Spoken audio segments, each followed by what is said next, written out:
इतने प्यार से बुला। नहीं नहीं आई थिंक इसका जवाब मेरे से ले लें, जो मेरे से पूछा था उसका जवाब तुमसे ले लें। आपने 160 रुपए का चेक जो है वो कैसे फ्रेम करके रख दिया? तुमको मोहब्बत कितनी बार हुई? कई बार हुई। तो हम क्या करें? इन दोनों का साथ नहीं बिठाना चाहिए। अच्छा ये जो रिंकल्स हैं ये कैसे खत्म किए थे? रिंकल्स खत्म करने के लिए टमाटर। मिशेल ओबामा का फोन है, वो कह रही है कि फटकड़ी को इंग्लिश में क्या कहते हैं, जल्दी बताएं, वो लिख रही। आपके माशाल्लाह कितने बच्चे हैं? 6 बच्चे सर। कितना खर्च है 6 बच्चों का? 15 या 16 के करीब होगा सर। 20,000 रुपये महीने का आएगा, गुजारा हो जाएगा? जी सर। बस ठीक है, हो जाएगा इंशाल्लाह।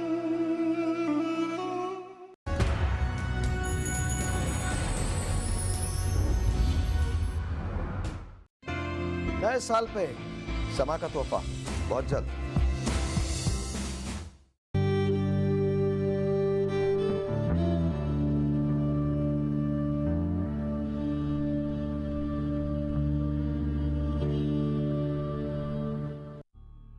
मैं एक औरत हूं, औरत जो माँ है, औरत जो बहन है, औरत जो बेटी है, औरत जो इज्जत है, औरत जो हुर्मत है।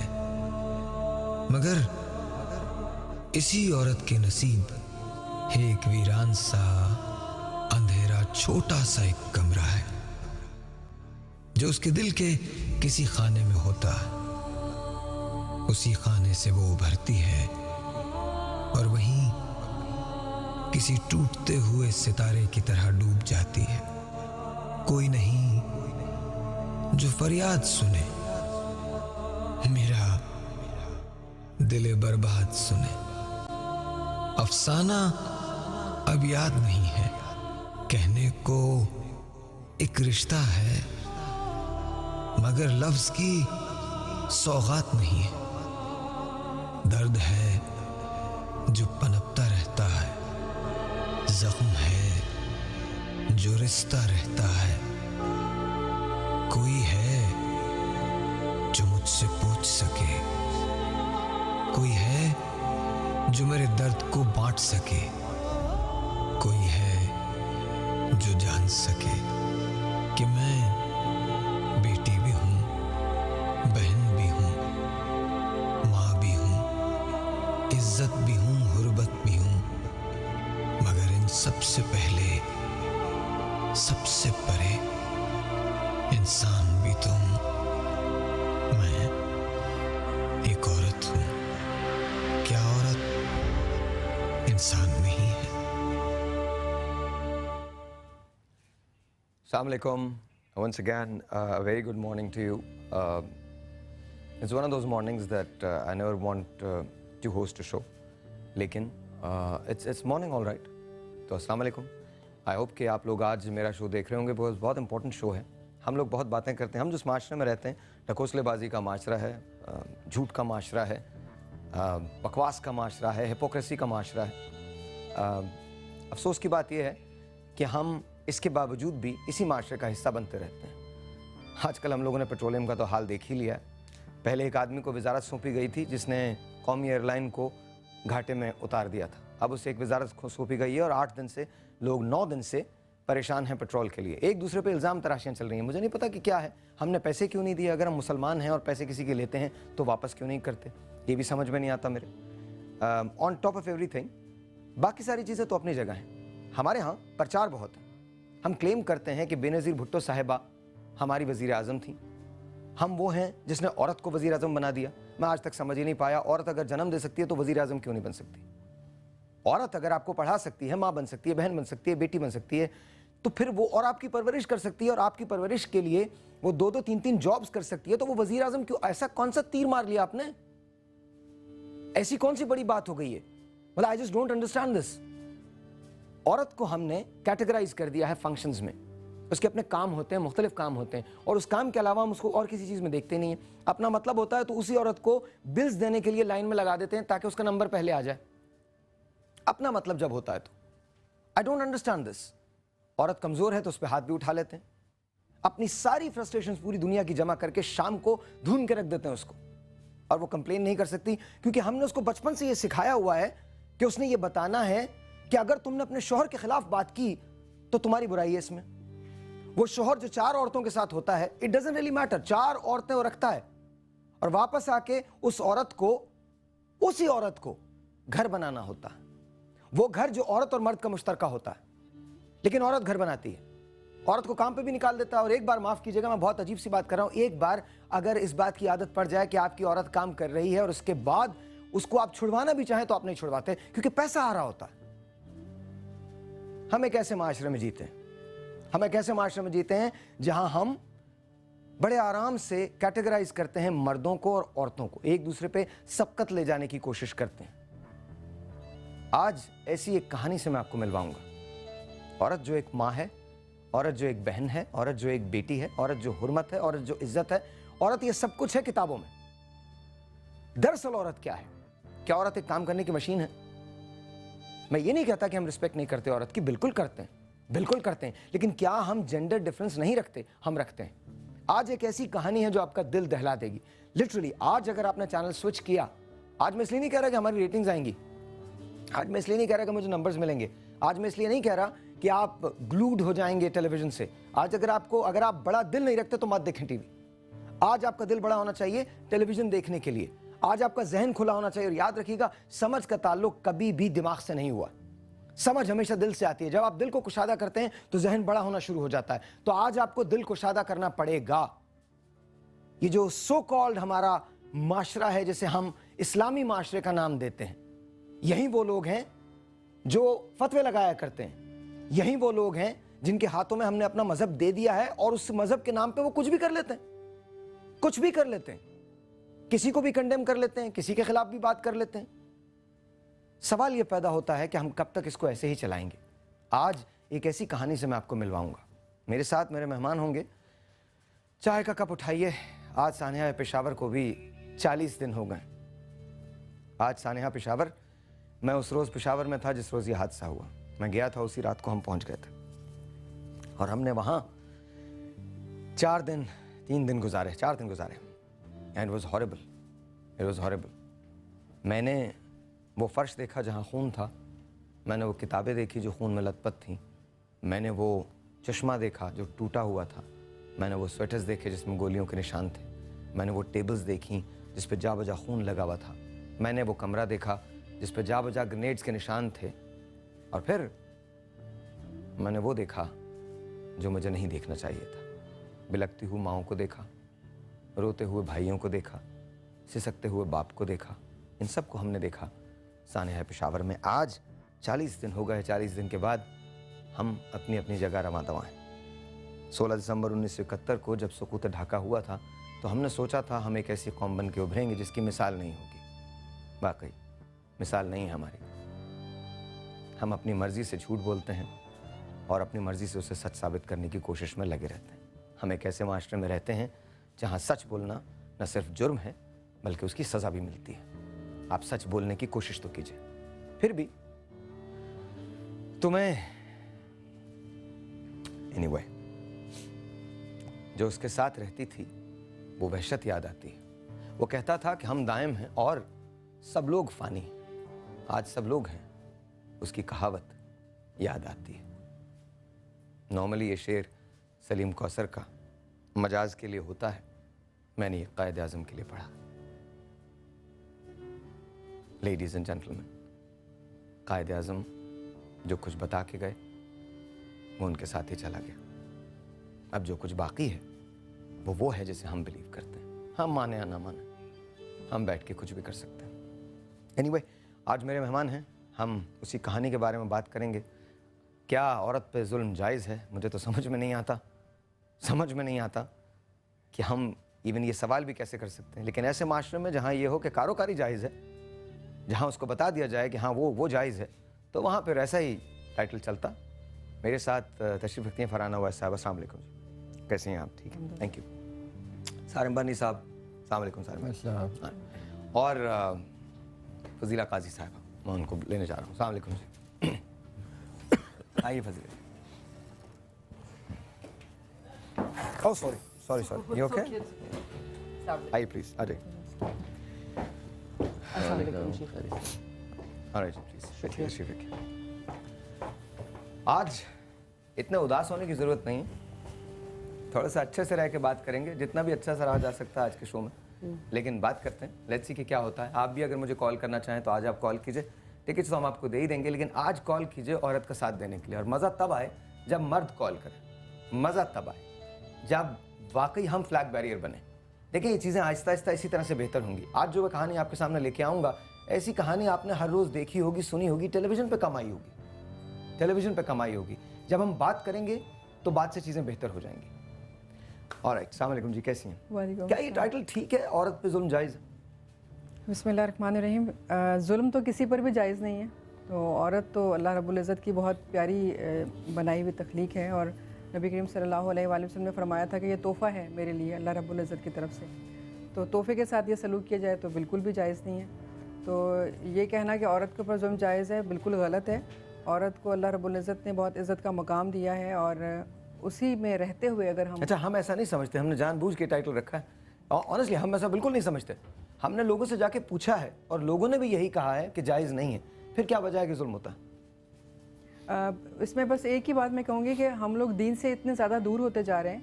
हम अपने आप को खुद से शायद खलीफा समझ लेते हैं, और बहुत कम इल्मी की बुनियाद पर ऐसी बातें करते हैं। लेकिन फरहाना, ना दीन के कुरान करीब, पढ़ते हैं, ना हदीस दीन के पढ़ते हैं। आपकी बात बिल्कुल बजा, दीन के करीब लाएगा कौन, दीन को समझेगा कौन? जिनके हाथ में दीन है, क्या वाकई उनको दीन पता होता है? नहीं, बात ये हो रही है कि दीन इस्लाम तो खैर एक बहुत ही बड़ा और बहुत ही खूबसूरत दीन है, लेकिन किसी भी मज़हब में, दुनिया में कहीं भी किसी भी मज़हब में औरत पर जुल्म है ही नहीं जायज़। मतलब ये तो एक ऐसी चीज़ है ना कि जो कुछ डिसेंसीज है ज़िंदगी की, जो कि हर किसी को पता है। जैसे झूठ बोलना बुरी बात है, जैसे किसी को किसी की अमानत में खयानत करना बुरी बात है, इसी तरह औरत पर या किसी पर भी जुल्म जो है वो तो है ही नहीं ना। मतलब उसकी तो कोई तुक ही नहीं है, कोई बात ही नहीं है। सारे भाई शेल्टर चलाते हैं। शेल्टर क्या चलाते हैं? अपने उसूलों को धक्का देते हैं इस माशरे में। कभी कभी इनकी बड़ी जंग होती है, हम दोनों बैठ के एक ही बात कर रहे होते हैं और जल रहे होते हैं, बैठ के कुड़ रहे होते हैं। सारे भाई, आपने तो ऐसी बहुत कहानियाँ देखी होंगी। बहुत ज़्यादा। और जो बात जुल्म की कर रहे हैं आप, ये जुल्म लफ्ज़ ही कितना बुरा लगता है बोलने में और सुनने में। अगर इंग्लिश में टॉर्चर ले, बहुत जुल्म है कि आपके पास सिर्फ चाय है, हम में से किसी के पास नहीं। मैं पीछे बड़ा शदीद जुल्म है। और टॉर्चर, तो बात यह है कि इस अगर इंसानियत और मज़हब, किसी भी मज़हब की बात कर रहा हूँ, कोई भी हो, उसमें आप देखें तो जुल्म की तो इजाज़त है ही नहीं ना। ये जो जुल्म कर रहे हैं, ये ना कोई मज़हब कर रहा है ना इंसानियत कर रहा है, ये वो लोग कर रहे हैं जो इंसान कहलाते हैं, इंसान होते नहीं हैं। मैं ऐसे लोगों को इंसान नहीं समझता, ना कहता हूँ मैं। रही बात मर्द की, अमूमन कभी कभी हंसी भी आ रही होती है। मैं भी तो एक मर्द हूँ, मैं भी तो इन ख़वातीन को संभालता हूँ, बूढ़ी औरतों को संभालता हूँ, बच्चों को संभालता हूँ। ऐसा नहीं है कि मर्द बुरा है, वो शख्स बुरा है जो किसी पे ऐसा जुल्म करता है। वो औरत पे करे, बच्चे पे करे, आदमी पे करे, वो शख्स बुरा है। लेकिन देखिए, बाय एंड लार्ज एक मिनहसुल कौम एक रवैया तो डेवलप हो जाता है ना। रवैया देखिए, हमको बात माननी पड़ेगी। देखें, हम एक आप और मैं अगर बुरे नहीं हैं तो इसका ये मतलब नहीं है कि बहुत सारे और लोग ऐसा नहीं सोचते। मिनहसुल कौम हमको मानना तो पड़ेगा ना कि एक रवैया डेवलप होता है। लेकिन हर जगह अच्छे बुरे लोग हैं ना साहिर। आप सिर्फ ये नहीं कह सकते कि सिर्फ हमारी कौम में, आप अगर बाहर भी जाएं तो मुझे लगता है वहाँ हमसे ज़्यादा औरतों पर जुल्म किया जाता है। अगर आप एक बात देख लो, मतलब जाहिल हर जगह है, मजलूम भी हर जगह मुझे है, देखें, मैं हमको एक बहुत विदाउट ड्यू रिस्पेक्ट, मुझे नहीं लगता। पहली बात, मैं भी कोई 30-35 मुल्क तो घूम चुका हूँ, 17-18 ज़बानें बोलता हूँ, मास्टर्स किया पेट्रोलियम इंजीनियरिंग के अंदर, मैं बाहर रहा हूँ।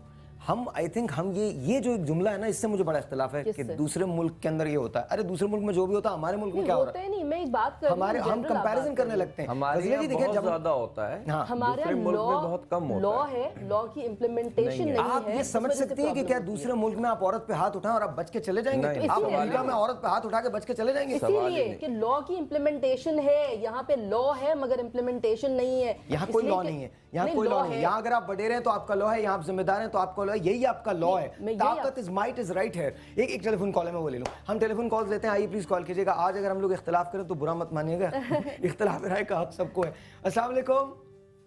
अस्सलाम वालेकुम। अस्सलाम वालेकुम जी, आपका नाम? मेरा नाम यूसुफ अली है। जी यूसुफ अली साहब, कैसे हैं आप? मैं लांडी कराची से बात कर रहा हूँ। कैसे हैं यूसुफ साहब? जी अल्हम्दुलिल्लाह ठीक हूँ। मैं ये बताना चाह रहा हूँ कि बदकिस्मती से हमारा जो माशरा है वो मेल डोमिनियन सोसाइटी है। और इस वजह से बचपन से जो माशरे में हम देखते आ रहे हैं उसमें ख़वातीन को मसावी हुकूक हासिल नहीं है। हालांकि इस्लाम ने जो है इस पर बहुत ज़्यादा जोर दिया है और हद ये है कि लोगों को पता ही नहीं है कि हुकूक क्या है। यहाँ तक कि बच्चे को दूध पिलाना भी बाप की जिम्मेदारी है, लेकिन माशरे में आप किसी से भी पूछ लें, किसी पढ़े लिखे शख्स से पूछ लें तो वो यही समझेगा कि नहीं, बच्चे को दूध पिलाना माँ की जिम्मेदारी है, हालांकि बाप की जिम्मेदारी है। इसी तरह नान नुस्खे की जिम्मेदारी भी बाप की है। औरत को बिल्कुल मसावी हुकूक दिए गए हैं और आज जो मशरक इस चीज़ का अलमबरदार बनता है ये बिल्कुल गलत है। असल में इस्लाम ही इस बात का अलमबरदार है कि औरत को मसावी हुकूक दिए जाए, उसको इज्जत एहतराम दिया जाए। थोड़ी सी करेक्शन करूँगी। अच्छा, आप ज़रूर कीजिएगा। एक मैं और आप पहले कहना चाहती हैं? हाँ, मैं सिर्फ ये कहना चाहती हूँ कि जो इन्होंने बात की कि औरत को मसावी हुकूक दिए गए, औरत को तो दीन इस्लाम में मर्दों से शायद ज़्यादा ही हुकूक दिए गए, मगर मर्द को सिर्फ एक दर्जा फजीलत इसलिए दी गई है औरत पे क्योंकि वो प्रोवाइडर है, वो घर का पालने वाला है, तो वो उस पर जिम्मेदारी बनती है। खैर, अब तो औरत भी प्रोवाइडर है, नहीं वो है, अल्हम्दुलिल्लाह पालती है अल्लाह और की अगर आप बात नहीं, वो तो करते हैं, नहीं, वो तो दीन मैं इस्लाम उसकी की बात करते वहाँ हैं। कोई क्वेश्चन नहीं, मैं वैसे कह रहा हूँ औरत भी प्रोवाइडर है। नहीं, अब तो को औरत भी- करती है, औरतें जी, ज़्यादा बिल्कुल, करती हैं, बिल्कुल। बिल्कुल। अस्सलाम वालेकुम जी।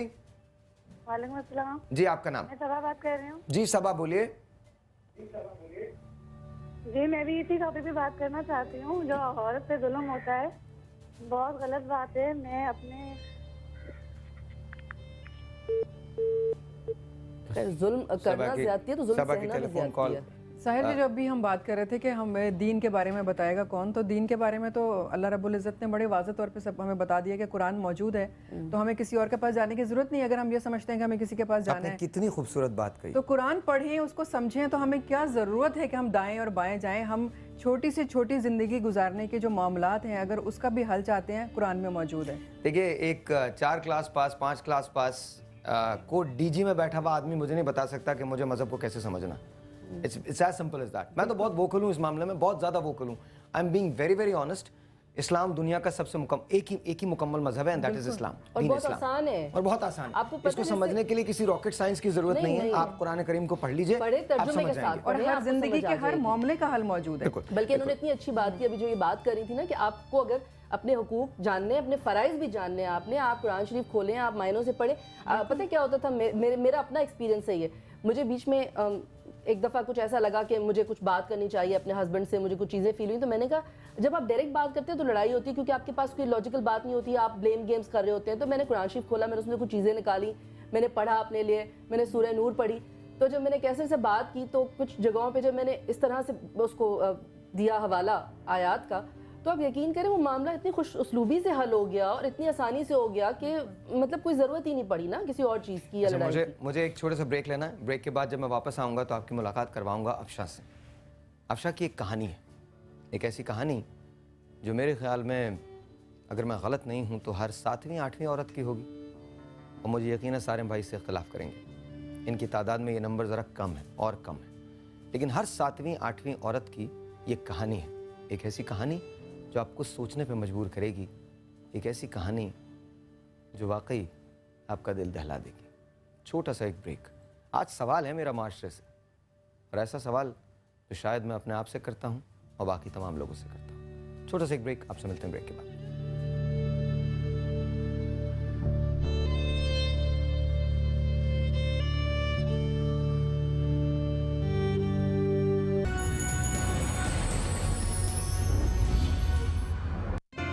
नए साल पे समा का तोहफा बहुत जल्द।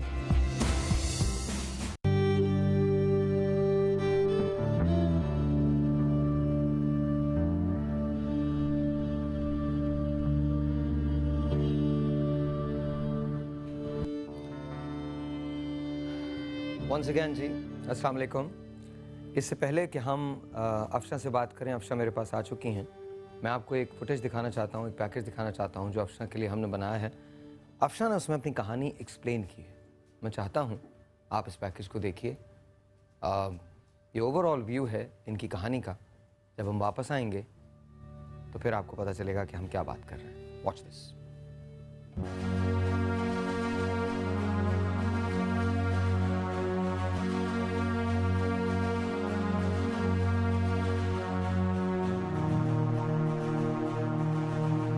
मैं पिछले 1-1.5 साल से अपने शौहर अपने वालिद के दरमियान इख्तलाफात जो हुए उसका शिकार बनी हुई हूँ।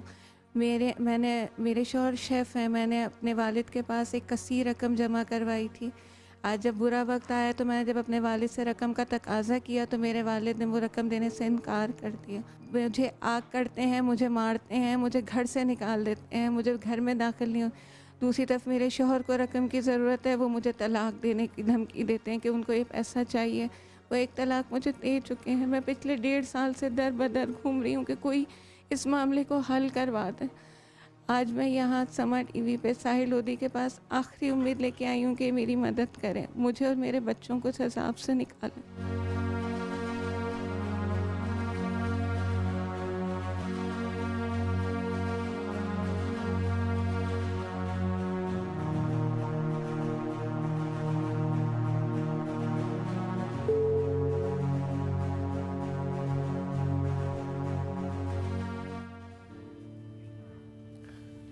Once again जी, वेलकम बैक। हम आइडेंटिटी कोई रिवील नहीं कर रहे हैं, इसलिए इस बात का एहसास रहे कि नाम जो है वो तब्दील कर दिया गया है। साथ साथ जो उनके वालिद हैं और जो उनके हस्बैंड हैं उनके भी हम नाम यहाँ पर नहीं लेंगे। शायद हम उनकी कॉल ले लें, लेकिन आई डोंट थिंक कि हम उनकी भी आइडेंटिटी रिवील करना चाहते हैं। लेकिन ये बात याद रखिएगा कि इस पे एक्शन ज़रूर होगा, और वो एक्शन क्या है वो मैं आपको इस शो के एंड में बताऊंगा। ऐसा नहीं है कि हमने बात नहीं की। अगर आप आ ही गए हैं समा पे, अगर आप शो पे आ ही गए हैं तो कोई ना कोई नतीजा तो निकलना चाहिए। अफशान, आपकी तरफ आते हैं। थोड़ा सा बताइए अपनी ज़िंदगी के बारे में। पैदा हुई तो क्या हुई, माँ का रोल क्या था, बाप का रोल क्या था, थोड़ा सा बताइए। आवाज़ नहीं आ रही है आपकी, जाइए, ये लीजिए माइक, इसको ऑन कर दीजिए। Thank you. बस ठीक है, आप बस बोलिए, ऊपर कीजिएगा माइक को। मैं बहुत अच्छी फैमिली से बिलोंग करती हूँ। मेरी अम्मा वेल एजुकेटेड, उनका पूरा बैकग्राउंड जो है वो सब तालीम याफ्ता है। मेरे फादर वेल एजुकेटेड हैं, सारे ज़िंदगी बाहर रहे। मेरी शादी मेरी अरेंज मैरिज थी, बहुत अच्छी रिलायबल फैमिली में हुई। मेरे हस्बैंड बाहर चले गए थे, उनकी तालीम वहीं से है, और उसी अरसे में मैं अपने यानी बहुत खुशगवार ज़िंदगी गुजार रही थी। मेरे हस्बैंड की बाहर जॉब ख़त्म हुई, और इसी अरसे में जैसे लड़कियां करती हैं कुछ ना कुछ अपनी बचत करके, अपने माँ बाप से ज़्यादा किसी पर ट्रस्ट नहीं होता। मेरा कोई भाई नहीं है, तो मैं अपने फादर और मदर के पास अपनी सेविंग करवाती थी। थोड़ा सा आप ज़ोर से बोलिए, खुल के बोलिए। और देखिए, एक बात का ध्यान रखिएगा, मैं अगर इंटरप्ट कर रहा हूँ तो उसका मतलब ये नहीं होता कि मैं शो को मुतासर करने की कोशिश कर रहा हूँ। मैं आपको बता रहा हूँ, आप ज़ोर से बोलिए ताकि सबको आवाज़ जा सके, सबको पता चल सके। हम बात कर रहे हैं, यहाँ कोई ख़तरा नहीं है आपको, प्लीज़ बोलिए। मुझसे असल में नहीं हो रहा, मैं इतना स्ट्रेस झेल चुकी हूँ कि मेरी बस हो चुकी है। मैं जगह जगह ये अपनी स्टोरी सुना चुकी हूँ 1.5 साल। मैं अपनी ज़िंदगी को स्पॉइल नहीं करना चाहती। मेरे बच्चे रोज़ सूली पे टंगते हैं कि आज हमारी अम्मा शायद घर से निकाल दी जाए, आज ये वापस आएंगी या नहीं। कितने बच्चे हैं आपके? मेरे 2 बेटे हैं। 2 बेटे हैं आपके, और कितने बड़े माशाल्लाह? बड़ा बेटा माशाल्लाह 13 साल का हो जाएगा, छोटा है वो 10 साल का है। अभी आप अपने घर में रहती हैं? बहुत मुश्किल से, क्योंकि मेरे पास कोई रास्ता नहीं है। नहीं, मुझे एक बात समझ नहीं आ हस्बैंड रही। से चाहेंगे तो आप मैं क्या आएंगी ना, मुझे मेरे फादर नहीं। मुझे आपकी स्टोरी पता चली है। मैं सिर्फ एक बात मुझे ये समझ नहीं आ रही, 1.5 साल से ये सारा सिलसिला चल रहा है। इस दौरान आपने अपने हस्बैंड को समझाने की कोशिश, आपके फादर ने तो बहुत बुरा किया, जो भी किया वो बहुत ही गलत किया। मैं तो कहती हूँ बाप निगहबान होता है। ये कौन सा बाप है जिसने धूप में लाके खड़ा कर दिया अपनी औलाद को? लेकिन आपके हस्बैंड को ये बात वो नहीं सोच रहे कि इसका जवाब मैं आपको दूंगा, लेकिन एक ब्रेक के बाद। अभी मत बताइएगा, कुछ ऐसी चीज़ें हैं जो अभी इस कहानी की हमने रिवील नहीं की। मैं रीज़न आपको बताना चाहता हूँ। देखें, असल में मसला, आपका सवाल बिल्कुल वैलिड है, बात तो शौहर से करनी चाहिए, बिल्कुल वैलिड है। लेकिन इतना समझ लीजिए कि अगर आप फ़र्ज़ कीजिए, खुदा ना करे टच वुड कैसर भाई आपकी बात ही ना सुने, वो अपने आप को शट कर ले एकदम, बोले कि नहीं यार मैं सुन ही नहीं रहा, उसके पीछे कोई रीज़न ही होगा ज़रूर। अब ये रीज़न मैं आपको ब्रेक के बाद बताऊंगा। देयर इज़ अ रीज़न, और वो रीज़न मैं आपको ब्रेक के बाद बताऊंगा, क्योंकि वो रीज़न ऐसा है जिसका शिकार कोई भी औरत हो सकती है, जिसका शिकार कोई भी घर हो सकता है। सवाल ये पैदा होता है, देखिए हुकूक पूरे अदा करने चाहिए। हम सब गेस तो कर ही रहे हैं क्योंकि एक ही रीज़न होता है, गेस तो कर ही रहे हैं, लेकिन फिर भी मैं उस रीज़न को अभी आप वो रीज़न मत बताइएगा, हम उसको अब मैं आपको बताऊंगा उसका भी क्या रीज़न है, उसका भी क्या रीज़न है, क्योंकि ये भी डायरेक्टली इनडायरेक्टली या डायरेक्टली जाके हमारे हुक्मरानों से मिल जाता है। ये रीज़न भी, ये जो वेरी रीज़न है जिसकी वजह से आज औरत बेआसरा होती है या मर्द को गलत काम करना पड़ता है, ये भी इनडायरेक्टली हमारे हुक्मरानों से जाके मिल जाता है। जब कहत पड़ा था तो हज़रत उमर के ज़माने में हुक्मनामा जारी हुआ था कि जो चोरी करेगा उसके हाथ काटने का हुक्म मौकूफ है। एनीवे, गो अहेड, बोलिए माइक में। मेरे हस्बैंड वापस आ गए थे तो मैंने अपने बाबा से सेविंग। आपकी शादी कब हुई थी ये बताइए? 2001 में। 2000, अब माइक में बोलिए 2001 में। 2001 में। ऑलराइट, 2001 में शादी हुई, फिर उसके बाद आप कभी इंग्लैंड गई? कुछ अरसे के लिए। कुछ अरसे के लिए, कितने दिन के लिए, कितने महीने के लिए? मेरे हस्बैंड समर वेकेशंस में 2 दफ़ा बुला चुके थे हमें। ओके। क्योंकि वो अच्छा वहाँ पे कर रहे थे तो उनको अच्छा स्पॉन्सर मिल गया, जैसे दोस्त होते हैं उनके। ठीक है। फॉरनर्स थे, उन्होंने हमें स्पॉन्सर किया था तो हम कुछ अरसा गुजार के आए थे। कुछ अरसा वहाँ गुजारा था। जी। ओके। जब आप यहाँ पर आ गई तो फ्रीक्वेंटली उनकी कॉल्स भी आती थी, खर्चा भी भेजते थे वो? जी, फाइनेंशियली मुझे कोई मसला नहीं था, कोई प्रॉब्लम नहीं थी, और वो मुझे ज़्यादा ही सेविंग कर रहे थे क्योंकि वो चाहते थे कि जब मैं वापस आऊँ तो कुछ, यानी वो नहीं डिपेंड करना चाहते थे किसी और पे, और यही था कि मेरी जिम्मेदारी थी कि सेविंग करूँ या बचाऊँ जो कुछ भी आने वाले टाइम के लिए। ठीक है। और इस मामले में आप अपने वालिदैन से ज़्यादा किसी पे भरोसा नहीं कर सकते। तो आपने बैंक में क्यों नहीं डाला? मेरा एक बहुत बेसिक सा सवाल है, बैंक में डालना चाहिए था आपको। बिल्कुल। मुझे एक अमाउंट मिलता था जिसमें से मैं कुछ, जैसे आपने शॉपिंग कर ली, बच्चों की ज़रूरियात हो गई, उसमें से सेव कर लिया। अच्छा, ये समझे माइक आपका बच्चा है, ये जहाँ जहाँ आप जाएंगे आपका चेहरा जाएगा, वहाँ वहाँ माइक जाएगा आपका। जी। तो बस मैं वो डायरेक्टली जाके जैसे कुछ भी हुआ मेरी अम्मा के हवाले कर देती थी, क्योंकि वो बैंक जो है वो अकाउंट जो होल्डर है, मेरे बाबा अकाउंट होल्डर नहीं है। और मेरा भी अपने मेरे बाबा की इंश्योरेंस पॉलिसी ख़त्म हुई थी तो मैंने उनके साथ एक जॉइंट अकाउंट खुलवाया था, क्योंकि वो इतने बोल्ड नहीं है, सारी ज़िंदगी बाहर है, सारा कुछ घर चलाना, घर को लेना, सारे अम्मा का जिम्मेदारी थी। ओके। वही सेल्फ मेड वुमेन थी, उन्होंने सारे स्टेप्स लिए, उन्होंने शादी करनी है क्या है, तो बाबा सिर्फ ये कि फाइनेंशियली सपोर्ट करते थे। मुझे तो आप भी पढ़ी लिखी माशाल्लाह लग रही हैं, मतलब हर औरत का अपना अकाउंट होता है। और मुझे एक चीज़ बड़ी बुरी लगती है, थोड़ा सा शायद इररिलेवेंट हो, लेकिन एक बात है, मुझे ये समझ में नहीं आता कि हम लोग शादी के बाद भी क्यों चाहते हैं कि हर चीज़ अम्मा अब्बा के साथ करें। यार आपका हस्बैंड है, आपकी अपनी लाइफ है, आप अपने आप को भी तो ये आपने आज की सबसे इम्पोर्टेंट बात की है। हाँ, बहुत इंपॉर्टेंट बात की है, उसकी वजह से बहुत सारे घर खराब होते हैं and we do not realise. हर चीज जाके अम्मा को बताना है, हर काम जाके, कुछ यार आपकी पर्सनल चीजें होती हैं, कुछ आपके घर में होती है, जरूरी नहीं है कि अपने हस्बैंड की हर बात अपनी माँ को बताएं, या जरूरी नहीं है आप अपने घर की हर बात आप रस्तों पे बैठ के डिस्कस करें। ये हमारे यहाँ बड़ा मसला है और इस वजह से भी ये सारे मसले होते हैं। अच्छा चलिए, फिर क्या हुआ? एजुकेशन तो जरा पूछें कि एजुकेशन क्या है? BSc honours in zoology. बताइए, और अकाउंट नहीं है। इस पे तो तालियां बजा दीजिए, औरत पढ़ी लिखी है। फायदा क्या हुआ पढ़े लिखे होने का? नहीं, और इस पे एक और जोरदार तालियां बजाइए कि इसने फाइनली डिसाइड किया है कि कुछ करना चाहती हैं। बजाइए। मेरे पास दो ही तरीके हैं चीजों को देखने के लिए, हाफ ग्लास फुल और half empty. This is half glass full. At least आपने कोशिश तो की है ना। अब बोलिए, आगे बोलिए, क्या हुआ? बस फिर मैं उन्हीं के पास वो करती रही, वो जिस तरह अपनी ज़िंदगी को लेके चली थी, क्योंकि मेरे बाबा में डिसीजन पावर नहीं थी, हर जगह स्टेप्स जो भी हैं वो मेरी अम्मा डिसाइड करती थी सारा। लेकिन अब वो इस स्टेज पे आ गई हैं कि वो कुछ भी नहीं। आपकी मॉम डायलिसिस पैरालाइज हैं, वो सिर्फ देख सकती हैं और मुझे नहीं मिलने दिया जाता उनसे। मेरे फादर जो हैं वो नहीं मिलने देते मुझे। क्यों, वजह क्या है? जब से मैंने ये किया, पैसों का तकाजा किया, मेरी अम्मा मुझसे बहुत फेवर में थी। मेरे बच्चे बहुत खुशी खुशी ननियाल आते थे, अब मेरे बच्चे उस गली में कदम नहीं रखते। मेरा सिर्फ छोटा बेटा मेरे साथ जाता है क्योंकि वो मुझसे बहुत अटैच है, बहुत ज़्यादा अटैच है। मैं पूरी रात करके बाहर गुजार के आई हूँ क्योंकि मेरे हस्बैंड मुझे निकाल देते थे, मैं बैठी होती थी।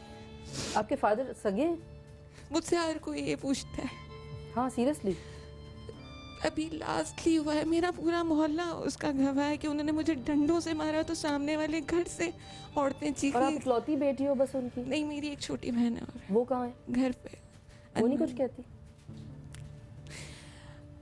और उन्होंने चीखा कि अंकल ये आपकी बेटी है। वो मुझे इतना कुछ बोलते हैं, मैं सामने नहीं बोलती क्योंकि मेरा बोलना नहीं बनता। जो कुछ लोगों ने कहा कि आपका बेटा होता ना, आप उसको 10 दफ़ा करते, बाहर खड़ा रखते, हम कुछ नहीं कहते। ये हमारे सामने की बच्ची, हमने आज तक इसको घर से बाहर नहीं देखा, आप इसको अपने घर में तो बिठा लें। इतना सडन चेंज कैसे हो सकता है एक आदमी में साहिर? क्या मुझे आग किया गया सिर्फ इन पैसों के तकाज़ों के बाद कि मैंने इनको आग कर दिया। मेरे पैसे कितने थे? बहुत सारे थे जी, अंदाज़न तकरीबन 8 लाख रुपए बनते हैं। उससे थोड़ा सा मेरा जेवर है, शादी की चीज़ें रोक ली, जो एक होता है क्योंकि जॉइंट फैमिली में थे, आप अपनी सेफ अपने माँ बाप पे जो। लेकिन आपने कहा कि आपकी मदर सारा देख रही थी और वो अकाउंट उनके पास ही था, फिर वालिद कैसे आ गए इसमें?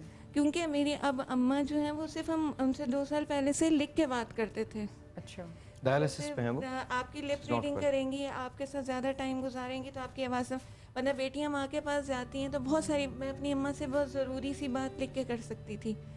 उन्होंने मेरे बेटों को कहा कि मुझे ना मैं आपके लिए कुछ करके जाऊंगी, मैं आपके लिए बच्चे कुछ करके जाऊंगी, मुझे सही नहीं लगता ना। उनको कुछ था ऐसा, बस मैं अपनी भी गलती समझती हूँ कि मैंने उन पे ज़्यादा डिपेंड किया। 1 मिनट, मुझे एक ब्रेक लेनी है। हम एक ऐसे मुल्क में रहते हैं जहाँ एक 5,000 रुपये के मोबाइल के लिए मार दिया जाता है। हम एक ऐसे मुल्क में रहते हैं, और ये किसी भी मुल्क में होता है, प्रॉब्लम तो कहीं भी हो सकती है, लेकिन हम एक ऐसे मुल्क में रहते हैं जहाँ अक्सर अलग-अलग ये बात कही जाती है या किताबों में लिखा जाता है कि हम औरत की इज़्ज़त करते हैं, जहाँ रेफरेंसेस दिए जाते हैं, जहाँ बड़े बड़े शोराओं की नज़में कोट की जाती हैं। लेकिन हम एक ऐसे मुल्क में रहते हैं जहाँ बेटी को सरेआम डंडों से मारा जाता है, कभी उसको जला दिया जाता है। कब तक झूठ बोलेंगे? बोलते रहें, मुझे गलत समझ लें, मुझे बुरा समझ लें, बोलिए, झूठ बोलिए, दबा के बोलें। लेकिन एक बात याद रखिएगा, जब तक आप दूसरों से झूठ बोलते हैं आप बचे रहते हैं, लेकिन जिस रोज़ आप अपने आप से झूठ बोलना शुरू करते हैं उस रोज़ तबाही शुरू होती है। और हम दुनिया से तो क्या झूठ बोलेंगे, दुनिया तो हमें जानती है। हम अपने आप से झूठ बोलते हैं, हर रोज़ बोलते हैं। हमें नहीं पता ये पॉलिटिशियंस कौन है, हमें नहीं पता औरत के साथ क्या होता है, हमें नहीं पता कि हमारा कुछ नहीं करेंगे, हमें नहीं पता कि हम एक दूसरे पे सबकत ले जाने की कोशिश करते हैं, हमें नहीं पता हम एक दूसरे के लिए दिलों में नफरतें पालते हैं, हमें नहीं पता, हमें सब पता है। अफसोस यह है कि पता होने के बावजूद यही कुछ होता है। अभी तो ये सिर्फ आपने एक बात सुनी है, जब मैं वापस आऊंगा तो इस कहानी में बहुत सारे ट्विस्ट हैं। सोच है आपकी सोच है। छोटा सा एक ब्रेक, आपसे मिलते हैं ब्रेक के बाद। याद रखिएगा, बेटी को डंडों से मारा है, इसके बाद क्या होगा ये सुनिएगा छोटे से एक ब्रेक के बाद।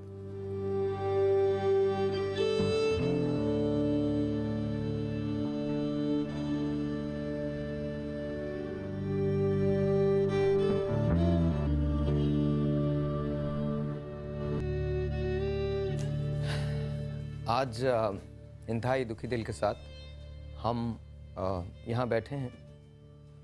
उसके 2 रीज़न्स हैं।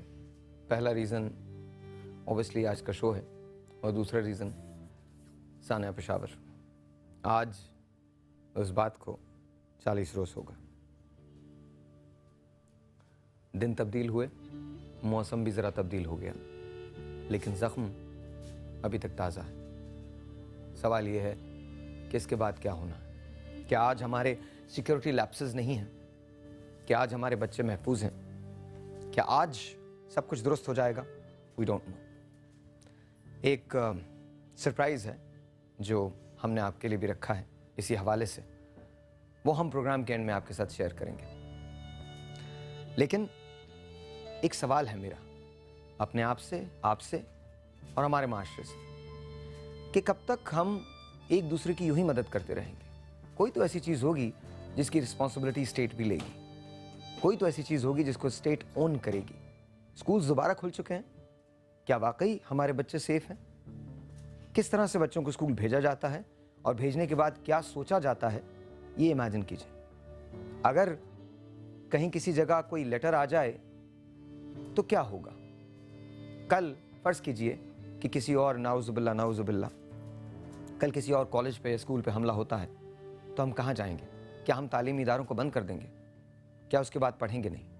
हाँ, हम एक बहादुर कौम हैं, हाँ हम एक गयूर कौम हैं, हाँ हम एक ऐसी कौम है जिसकी मिसाल पूरी दुनिया में नहीं मिलती। लेकिन इसका एक दूसरा पहलू भी है, शायद हम कुछ करना नहीं चाहते एज अ कॉम, हमारी पोटेंशियल बेतहाशा है, लेकिन शायद हम उसको इस्तेमाल नहीं करना चाहते। हम इसी में खुश हैं कि लोग हमें ये कहते हैं कि हम में पोटेंशियल है एक बेहतरीन कौम बनने की। शायद हम इसी में खुश हैं, शायद हम इसी में खुश हैं कि लोग हमारी मिसालें देते हैं। सवाल ये आपसे भी है और अपने आप से भी है, कब तक होगा? आपके पास आता हूं, माइक उठाइए। आपके हस्बैंड ने एक और शादी की हुई थी। जी। माइक में बोलिए। जी। और उनकी उस मैरिज से एक बेटी भी थी। जी। आपको इसका इल्म कब चला? उनके वापस आने के बाद अगले ही दिन। मतलब वो शादी उन्होंने यहाँ की हुई थी या वहाँ की हुई? बाहर, इंग्लैंड में। डॉक्यूमेंट्स के लिए की होगी ज़रूर, है ना? डॉक्यूमेंट्स के। He has no documents, he has no proof, no evidence. मुझे सिर्फ ये पता उन्हीं के बेस पे रह रहे होंगे ना, वहाँ अक्सर हमारे यहाँ मर्द यही तो करते हैं। नहीं, उनका यहाँ पहले से रिलेशन था। अच्छा, यहाँ से ले गए थे शादी करके? मुझे नहीं पता था, यहाँ से ही रिलेशन था उनका। उन्हीं बेसिस पे वो बाहर गए, ये मुझे बाद में पता चला। मैं अपनी दुनिया में खुश थी, वो मैसेज कर रहे हैं नहीं कर रहे हैं, बहुत बिजी हैं, जो भी है। लेकिन इतने अरसे बाद रहने के बाद वेरी नेक्स्ट डे जिस रात वो आए हैं, अगली सुबह मुझे उन्हीं खातून का मैसेज मेरे मोबाइल पे रिसीव होता है कि ये आपके अब कुछ नहीं लगते ना, ही इज़ माई प्रॉपर्टी ना। तो जब आप बाहर गए थे तब आपको नहीं पता नहीं, चला? मुझे नहीं, मैं 10-15 दिन या ऐसा सेटअप होता होगा मे बी, मुझे नहीं पता चला। और फिर वो बाकायदा इतने अच्छे उनको रखा गया कि अपने सारे यानी साथ इन टच रहने के सारी चीज़ें दी गई।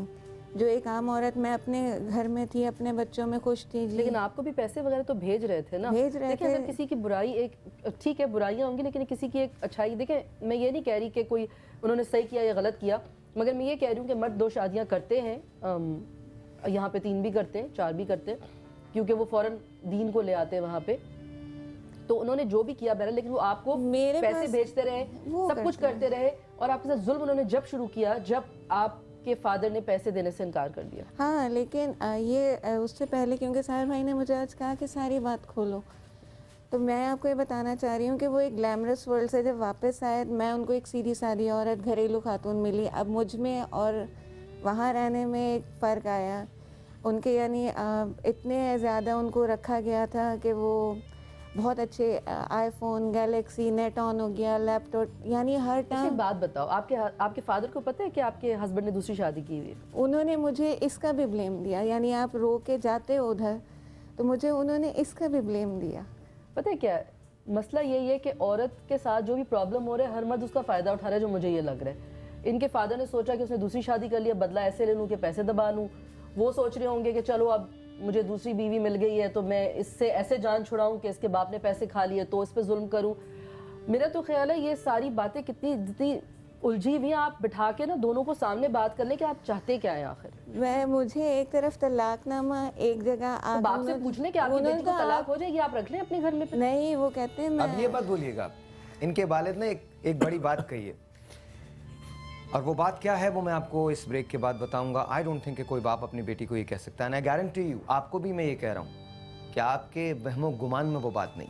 सीरियसली? सीरियसली छोटा सा एक ब्रेक, आपसे मिलते हैं ब्रेक के बाद।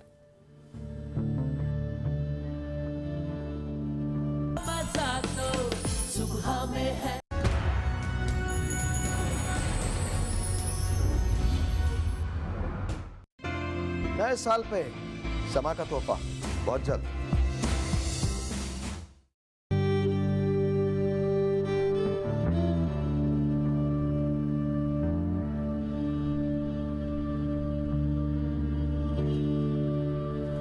दुनिया का सबसे मुश्किल लम्हा वो होता है जब एक माँ अपने बेटे को जिंदगी में आखिरी मर्तबा देखती है। ऐसा एक लम्हा आया सानिया पेशावर के वक्त।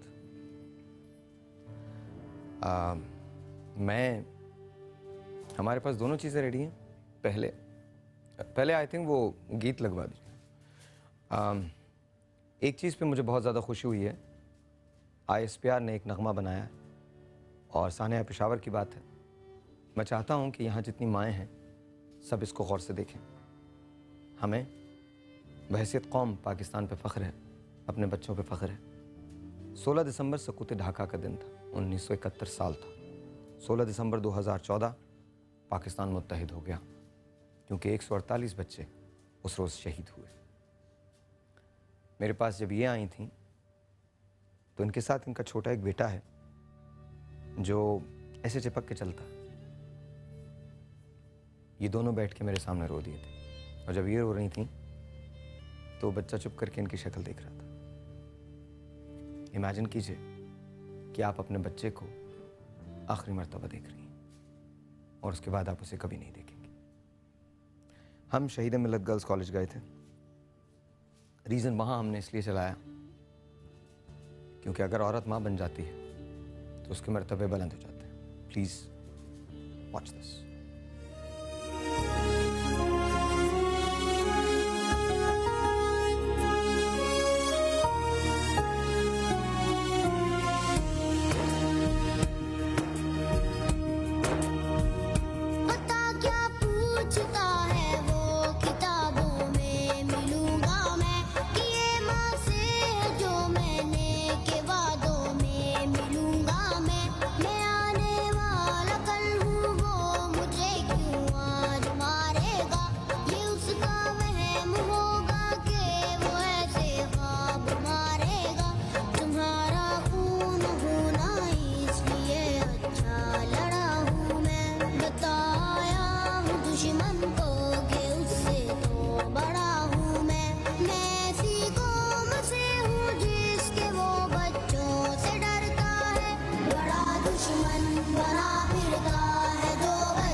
Welcome back to school.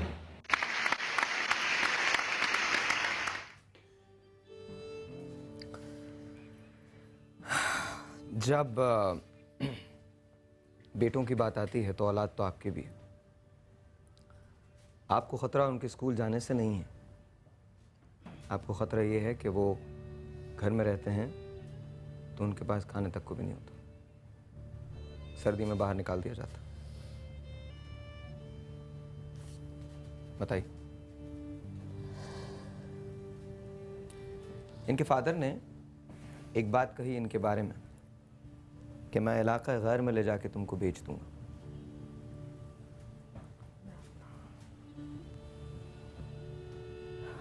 पता नहीं भाई ये कौन लोग हैं, कौन समझ से बाहर है मेरी। ये कैसा बाप है। मैं तो अभी तक वो देखा मैंने जो मैं कहती हूँ सलाम है उन बहादुर माओं को जिनके बच्चे चले गए इस दुनिया से और वो आज भी उतनी ही मजबूत है। उन माओं की मैंने बातें सुनी थी, मैं तो मतलब मैं अपने बच्चों की शक्लें मेरे आगे आती हैं, मैं तो बर्दाश्त ही नहीं कर सकती। मैं कहती हूँ उनको शाबाश है जिस तरह से उन्होंने ये सब चीज़ें बर्दाश्त की। आपको पता है एक माँ है जो पेशावर में स्कूल के पास खड़ी हो जाती है APS के पास। हाँ मैंने देखा। और रोज़ाना वेट करती है, रोज़ाना डेली वेट करती है। आपको बताने का मकसद ये था कि एक हम ऐसे मुल्क में रहते हैं जहाँ एक तरफ एक माँ है जो बच्चों को पालने के चक्कर में परेशान है और वो 148 माएँ हैं जिनके लाल उनसे बिछड़ गए। ऐसे में क्या किया जाए? दुआ की जा सकती है तो हम दुआ पे चलते हैं। दुआ के बाद मैं आपसे बात करूंगा कि आप ज़िंदगी में करना क्या चाहती हैं, क्या अचीव करना चाहती हैं, और एक ऐसा ट्विस्ट जो शायद इन्हें भी नहीं पता, यकीनन नहीं पता। सवाल यह है कि माँ का नसीब यही है कि वो अपने बच्चों को स्कूल भेजे या अपने बच्चों को लेकर सर्दी की रातों में निकल जाए। अगर माँ ना हो तो बच्चे क्या करें? अल्लाह ताला हमारे मुल्क पे रहम करे, सिवाय इसके कि मैं वाकई करम मांगता हूँ।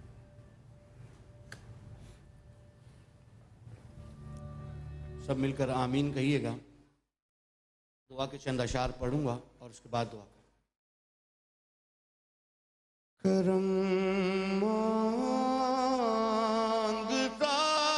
हूँ, अता मांगता हूँ, इलाही मैं तुझसे दुआ मांगता हूँ,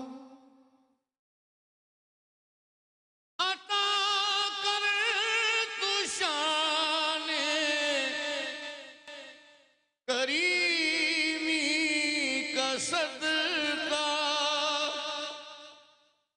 दिला दे इलाही रहीमी का सदका,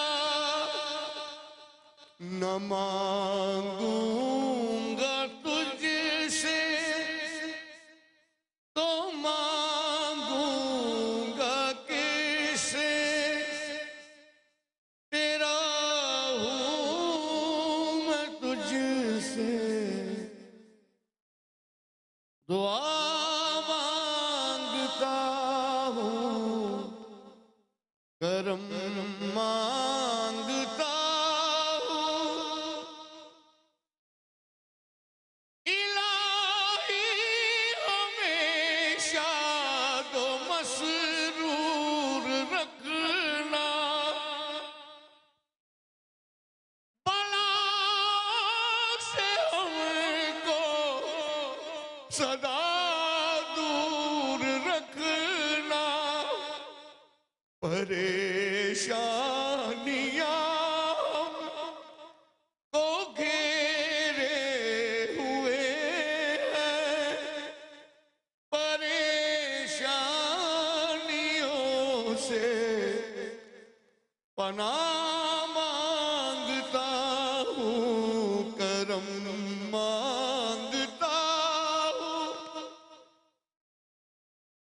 जो मुफलिस है उनको तू दाद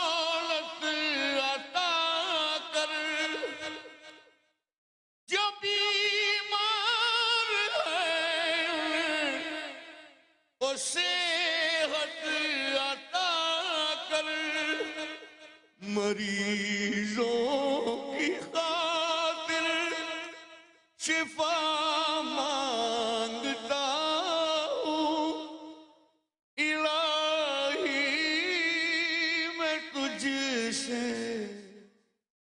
दुआ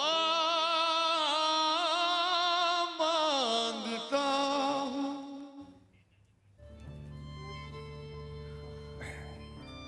वंस अगैन जी, एक मरतबा फिर हम बात वही कर रहे हैं जहाँ से शुरू हुई थी। आपने शहीद मिलत गर्ल्स कॉलेज की फुटेज देखी, ये हमने आज से 4 रोज़ पहले की थी। वो सब भी सब रो रहे थे, यहाँ आज भी सब रो रहे हैं। बात जब बच्चों की आती है तो वो जो चले गए उनका भी करार नहीं आ सकता। आप एक माँ को ये नहीं बता सकते कि उसका बेटा चला गया, वो तो कभी नहीं कर सकते ज़ख्म। लेकिन इमेजिन कीजिए कि वो माँ जो अपने बच्चे को साथ लिए लिए घूम रही है, इमेजिन कीजिए वो कहाँ जाए, वो कहाँ जाए। आपके फादर ने जब आपसे ये कहा कि वो आपको इलाका गैर में आप अपने शौहर से डिवोर्स चाहती हैं? मैं माइक में बोलिए। अब तक अपनी फैमिली को स्पॉइल होना नहीं करना चाहती थी जितना, लेकिन अब मेरी बर्दाश्त से बाहर, मैं कुछ नहीं कर सकती। तो आपके हस्बैंड आपसे बात तो करें ना, ट्राई तो करें ना। मैं पिछले क्या बोलते हैं वो आप? उनको सिर्फ अपने पैसे चाहिए। उनको बेटों से कोई लगाव नहीं है, कोई मोहब्बत नहीं है। वो रख लेंगे अपने पास। क्या उन्होंने कहा कि वो बेटों को अपने पास रख लूंगा? छोटे से वो अटैच नहीं है, बड़े से बहुत ज़्यादा है। तो बड़ा बच्चे रहना चाहते हैं उनके साथ? बड़ा उनसे बहुत अटैच।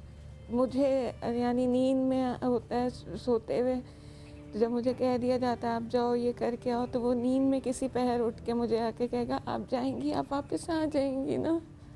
बड़ा वाला आइएगा जरूर। तो बच्चे अगर अटैच हैं बाप से इतने, तो क्या वो नहीं समझाते अपने बाप को, या बात नहीं करते, या वो उनकी शक्ल देख के उनका दिल नहीं करता कि मेरे बच्चे परेशान उनके लिए बहुत ज़रूरी है ये स्टेबल होना, बहुत ज़रूरी है। किनके लिए? मेरे हस्बैंड के लिए ये ऐसे उनकी स्टेबिलिटी के लिए, अपनी फैमिली के लिए बहुत ज़्यादा ज़रूरी है। क्या? ये अमाउंट जो उन्होंने सेव किया था, ये अगर ये अमाउंट नहीं मिलेगी तो क्या आपको वो डिवोर्स दे देंगे? हाँ। और अगर मिल गई तो फिर कुछ हमारे बीच में तनाज़ा ही पैसों का। और मेरे दूसरी शादी का तनाज़ा नहीं है आपके बीच में? मैं उसको कर चुकी। वो जो है खातून, मेरे ख्याल से वो शादियों की आदी हैं, वो अभी भी आई हुई हैं शादी। इस बात की क्या गारंटी है कि अगर पैसे मिल भी जाएं तो वो दूसरी शादी नहीं करेंगे? नहीं, कोई गारंटी नहीं है, और ये भी गारंटी नहीं कि वो डिवोर्स नहीं देंगे, ये तो कोई वो नहीं है। लेकिन हाँ, क्योंकि एक अमानत है वो देनी चाहिए।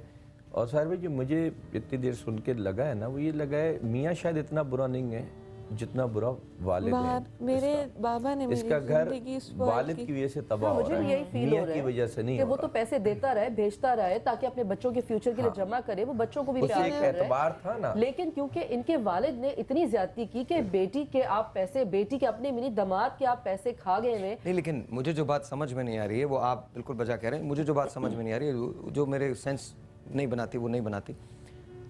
आप बीवी को इसलिए डिवोर्स नहीं दे सकते कि जस्ट बिकॉज उससे गलती हो गई है, उसने पैसे जमा करा दी, वो क्या है यार, बस पैसा तो फिर आ जाएगा बाद में। मुझे मिसिंग लग रहा है, पता है इसमें क्या? पता नहीं क्यों। मतलब मैं औरत के खिलाफ नहीं हूँ, मैं नेगेटिव बात नहीं कर रही हूँ, इन पे जुल्म हुआ है, लेकिन मुझे कुछ मिसिंग लग रहा है, पता नहीं क्यों। उसमें मुझे ऐसा फील हो रहा है कि आपकी अपने हस्बैंड के साथ आपको छुपा रही है, अंडरस्टैंडिंग नहीं है। आप मतलब आपकी उनसे लड़ाई झगड़ा होता रहा है आपका? हमारा सिर्फ ये घर में सिर्फ एक ये इशू है। क्या? कि ये जो मेरे बाबा के पास आपके हस्बैंड ने कभी आप पे हाथ उठाया? अब बहुत अब इसी मसले पे या इससे पहले भी? इससे पहले भी।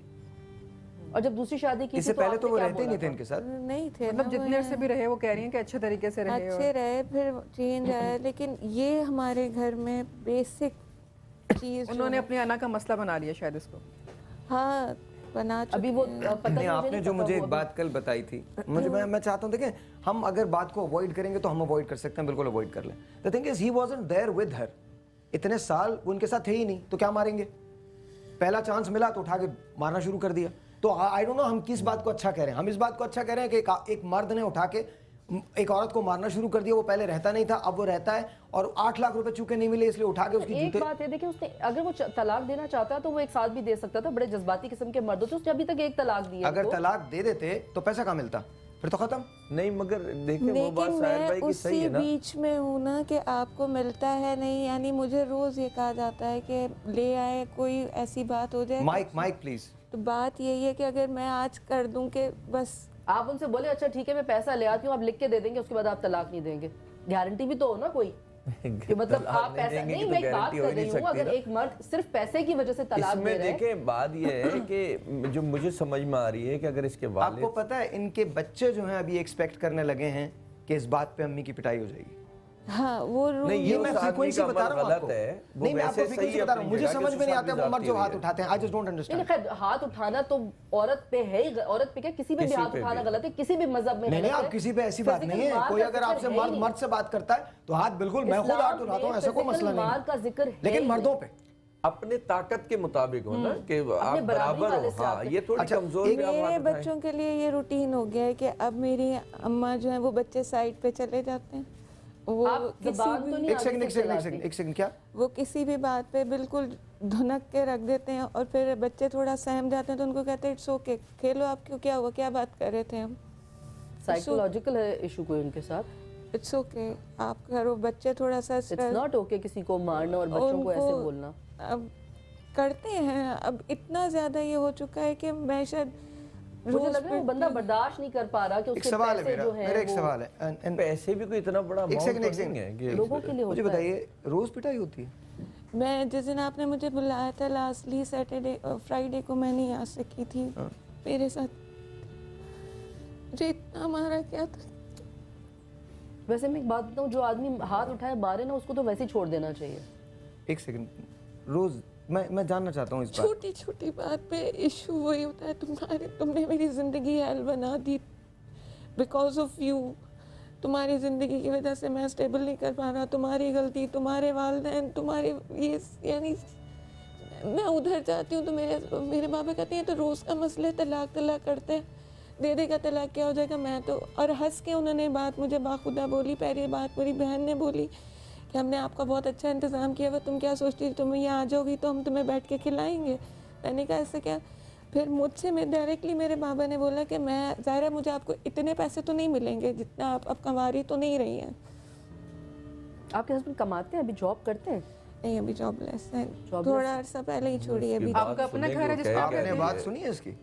नहीं वो तो मुझे वो तो मतलब मैं हंसते हुए बोला उन्होंने, ये तो कोई असली रिश्ते नहीं लग रहे मुझे। हंसते हुए बोला कि मुझे ज़ाहिर है उतने पैसे नहीं मिलेंगे आपको। मेरी बाप बेटी को ये अल्फाज कह रहा है, ये तो मुझे समझ से बाहर है। अब ये कौन सा मैरिड हूँ, आई हैव 2 चिल्ड्रन, इसलिए जो है मुझे उनको इतनी जो वो एक्सपेक्ट कर सकते थे वो नहीं मिलेगी। लेकिन मेरा आखिरी, वो बहुत खुश होंगे जिस दिन मुझे अगर डिवोर्स होती है कुछ होती है, अभी वो हंसते हैं। अभी लास्टली जिस तरह बैठे उन्होंने कहा कुछ भी हो, मैं दरवाजे के बाहर, तो उन्होंने कहा इसके साथ कुछ भी हो मुझे कोई फ़र्क नहीं पड़ता। पहले सही थे, आपकी शादी से पहले सही थे बिल्कुल नॉर्मल, ना ज़्यादा बोलना ना कुछ। अब आँख नामा ये सारी मुझे नहीं पता, लोग मेरे पड़ोसी मोहल्ले वाले पड़ोस में खातून है, उन्होंने मेरे बाबा के पाँव तक पकड़े हैं, वो इतनी अच्छी सैयद खातून है। उन्होंने कहा कि नहीं बेटियों के साथ ऐसा नहीं करते। मेरे पास एक टेलीफोन कॉल है, मुझे तो नहीं लगता आपके वो वाले सगे कोई पता नहीं है। अस्सलाम वालेकुम। हेलो अस्सलाम वालेकुम। मैं खाली खरीद आपका नाम? बाप नहीं होगा। मेरा नाम निदा है, मैं मिसेस निदा उस्मान बात कर रही हूँ कराची से। जी निदा कहिए क्या कहना चाहती? जी साहिल भाई मैं यही कहना चाहूँगी, बहुत हिम्मत है, हम लड़कियों में पता नहीं कब ये मर्द समझेंगे। आपके ख्याल में सारा कसूर मर्दों का होता? जी कुछ ऐसे भी मर्द होते हैं साहिल भाई, आप जैसे नहीं होते, जैसे मेरे और है बहुत एक अच्छे इंसान हैं। मेरे माँ बाप ने तो मुझे छोड़ दिया था, मैं अपनी माँ से अपनी शादी के बाद मिलती हूँ। अच्छा मैं आपको ये भी बता दूं, अक्सर मर्द बेहतर ही होते हैं, अच्छे ही होते हैं। चंद मर्दों की वजह से आप मर्दों को बदनाम, इसी तरह से सारी औरतें अच्छी नहीं होती और सारी औरतें बुरी भी नहीं होती। हम सब इंसान होते हैं और इंसान बस अफसोस का मकाम ये है कि बुराई जो होती है वो जल्दी आम हो जाती है। सवाल ये पैदा होता है कि इसके बाद अब ये कहानी क्या रुख इख्तियार करेगी, ये डिस्कशन हम करेंगे लेकिन इस ब्रेक के बाद। मेरे पास सारे भाई हैं, क्या सारे भाई के पास इसका कोई सोल्यूशन मौजूद है? क्या फजीला के पास कोई सोल्यूशन मौजूद है? क्या फरहाना के पास कोई सोल्यूशन मौजूद है? हम बात करेंगे लेकिन इस ब्रेक के बाद। दिल की हर बात जीने का मजा तो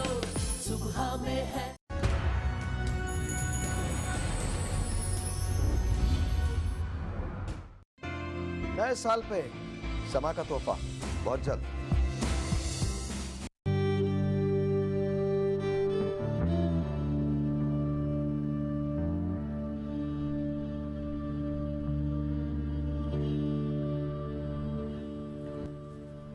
ये अब से थोड़ी देर पहले मैंने एक कॉल मिलाई थी और इनके फादर को कॉल मिलाई थी, उन्होंने हमसे बात नहीं की। उसको हमने एडिट पे डाला हुआ है, उसमें हम जो नाम निकाल दीजिएगा और बस वो कर दीजिएगा। हम रिवील नहीं करना चाहते आइडेंटिटी, लेकिन मैं सिर्फ इतनी बात कह रहा हूँ और आपसे कह रहा हूँ, अगर आप मुझे देख रहे हैं, बिकॉज मुझे लगता है कि आप मुझे देख रहे हैं। ये आपकी बेटी है, आपको पता है ये क्या बात कर रही है, बहुत परेशान है। हस्बैंड को बुलाइए, बाप का फ़र्ज़ पूरा कीजिए, बिठाइए हस्बैंड को और बताइए कि मैं तुम्हें 10-10 हज़ार रुपये करके दे दूँगा, लेकिन तुम्हारा पैसा तुमको लौटा दूँगा। आपकी बेटी है ना, आपका खून है, आपसे प्यार करती है, आपसे मोहब्बत करती है, आपकी बातों को बर्दाश्त करती है, बर्दाश्त किया है। आप ही के दर पे आई है, आपके अलावा किसी और के दर पे नहीं गई है, आप ही के दर पे गई है। क्यों गई है? बेटी है। बेटी हज़रत मोहम्मद मुस्तफ़ा सल्लल्लाहु अलैहि वसल्लम की भी थी, उससे बेहतर बेटी दुनिया ने नहीं देखी है। बेटियों का वो रुतबा है कि मोहम्मद को दी तो बेटी दी। इमेजिन कीजिए कि आपके पास बेटी है। बेटियां तो नेमत है। बेटी को आप कैसे मार सकते हैं?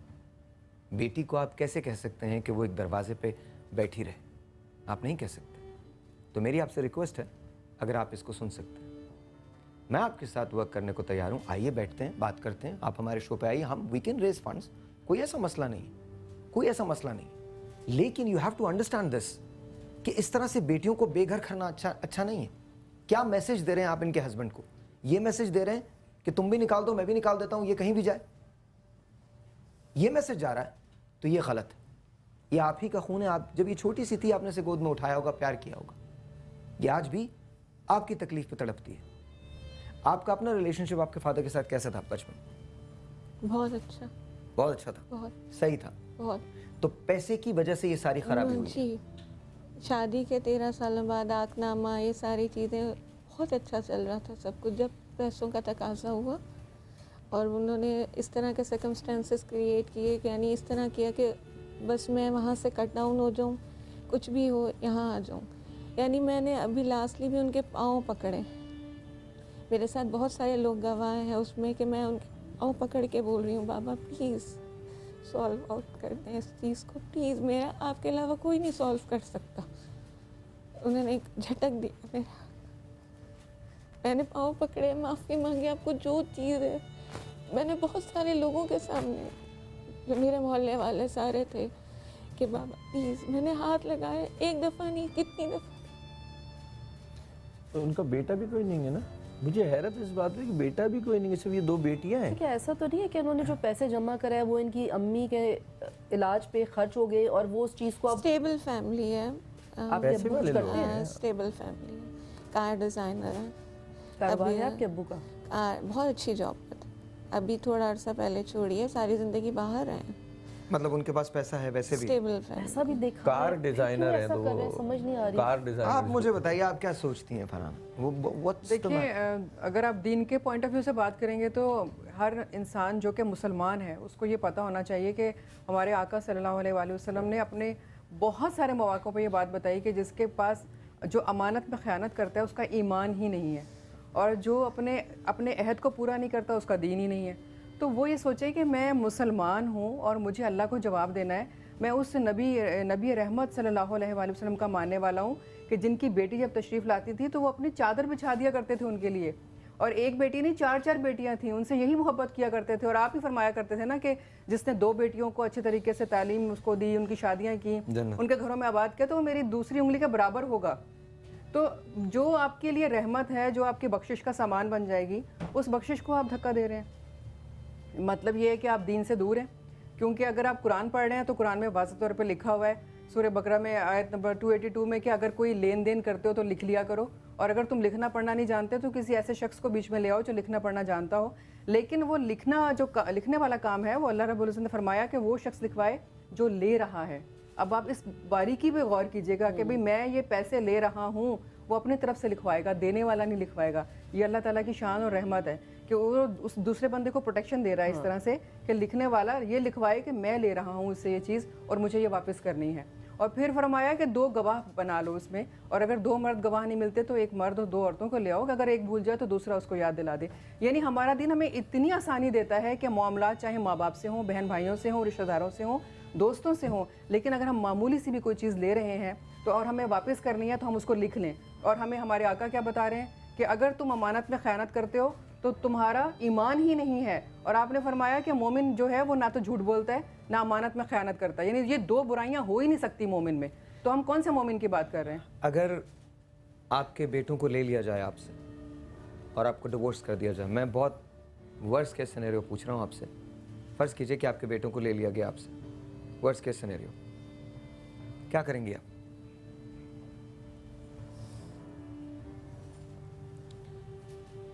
सुसाइड करें, मार लूँगी।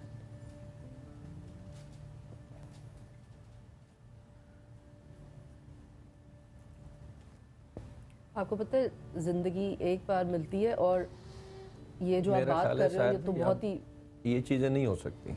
इधर अगर ये आके बैठी है, हम बैठे हैं हाँ, और हमारी होते हुए अब भी ज़ाती हो तो फिर वो बाप नहीं, वो शौहर नहीं, फिर हम भी शरीक है उस ज़ाती के अंदर। अब ये नहीं होनी चाहिए। CPLC में एक एप्लीकेशन गई है जो उन्होंने अहमद चनोज साहब को लिखी है। मैं कल अहमद भाई को कॉल कर रहा था तो वो शायद मुल्क से बाहर हैं, लेकिन जैसे ही वो आते हैं मैं उनसे खुद पर्सनली बात करूँगा। Ahmed is a very dear friend. तो अहमद भाई हमेशा हेल्प करते हैं, हमेशा हेल्प करते हैं, हमेशा बहुत आगे रहते हैं। तो डोंट वरी, वो तो हम कर सकते हैं। लेकिन मैं सवाल पूछना चाहता था और जवाब भी मुझे मिल गया। अगर आप देख रहे हैं, आप इनके फादर हैं, तो गौर से अपनी बेटी को देखिए। ये कह रही हैं कि ये सुसाइड कर लेंगी, रो रही हैं। इनसे मैंने ये सवाल इसलिए नहीं किया कि आप लोगों के दिल बैठे हुए यहाँ मोम हो जाएं और आप लोग रोने लगें और हमारी TRP जो है वो बहुत ऊंची चली जाए। हर चीज़ बिकने के लिए नहीं होती या बेचने के लिए नहीं होती। मैंने एक बहुत जेन्युइन सवाल किया है, बस बहुत जेन्युइन सवाल किया है।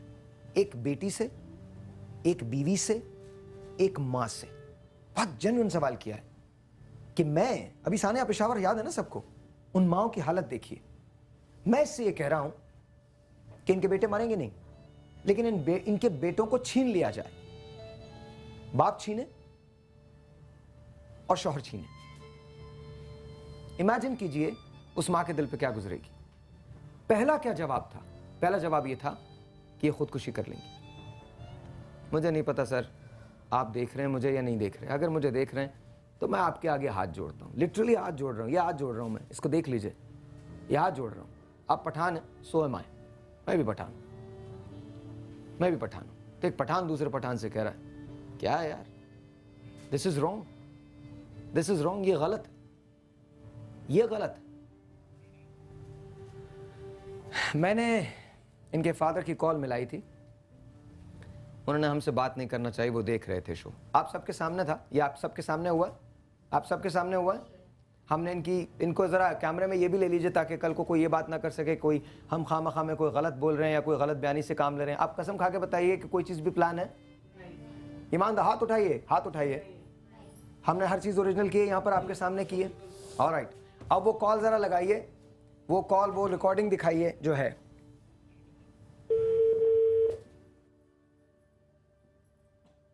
हेलो जी, अस्सलाम वालेकुम। कौन? जी, मैं गुल साहब से बात कर रहा हूँ। हेलो भाई, कौन है? जी, अस्सलाम वालेकुम, गुल साहब बात कर रहे हैं। आप कौन हैं? जी, आप पहले बताइए, आप बात कर रहे हैं? यार नहीं, मैं नहीं कर रहा हूँ। आप बात नहीं कर रहे? आपको पता है मैं कहाँ से बोल रहा हूँ? There you go. There you go. उन्होंने इस कॉल को काट दिया। ऑब्वियसली वो ये शो देख रहे थे। देखिए, मैं तो CPLC से बात कर लूँगा, वो आपसे बात कर लेंगे, लेकिन मेरी ख्वाहिश ये होगी कि आप खुद बात करें, आप खुद अपनी बेटी से बात करें और ओन करें अपनी बेटी को। ऑनेस्टली यहाँ मकसद ये नहीं है, मुझे ये भी समझ में नहीं आया, आई जस्ट डोंट अंडरस्टैंड कि आप कैसे मोहल्ले वालों को अलाउ कर सकते हैं कि उनके सामने आपकी बेटी आपके पाँव पकड़े। कैसे अलाउ कर सकते हैं? कैसे अलाउ कर सकते हैं? ऑलराइट, एक टेलीफोन कॉल है, लेट्स टेक दैट फर्स्ट। उसके बाद आप तमाम लोगों के तासुरात और फिर देखते हैं कि क्या कोई हल निकल सकता है। अस्सलाम वालेकुम जी। जी वालेकुम सलाम सर, अभी हमें कॉल लेके और कॉल ड्रॉप कर दिया फरवा जी, आपकी फोन पे सुनने क्या बात? आई हैव नो आइडिया, नहीं हमने कोई कॉल नहीं ली और ना ही कोई कॉल ड्रॉप की है। अस्सलाम वालेकुम। हेलो हेलो हेलो, अस्सलाम वालेकुम। Can we take another call? अस्सलाम वालेकुम।